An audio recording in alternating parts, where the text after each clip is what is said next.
This is kinetic rain.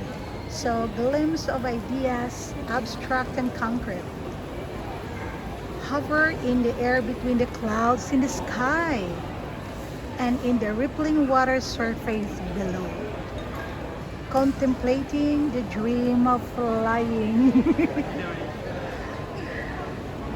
From childhood memories in the annals of history to the technological feats of today, balancing between abstract shapes that hover in the invisible flow to figurative visuals of birds and airplanes. The droplets of the kinetic sculpture express the wonder and the aspirations we associate with aviation or dream, becoming reality through determination and feats of engineering and science. The graceful motion of the individual droplets on one hand and the large, volumetric shapes on the other create a distinct aura depending on the vantage point of the viewer. About the artist of this, it was founded in 1988 by the group of artists, designs, and developers who were sparkled by the belief that the computer was more than a tool.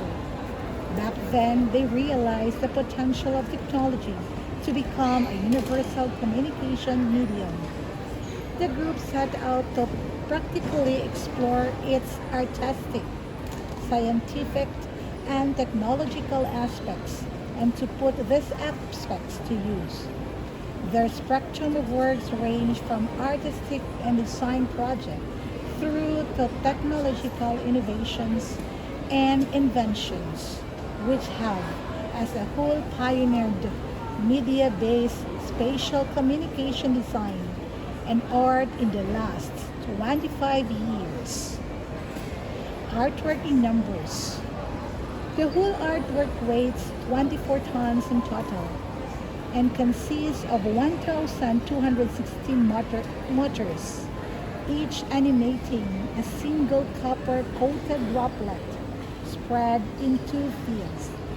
The custom surface enables precise and synchronized movement across the whole space, respecting the maximum acceleration and speed limitations of the hardware.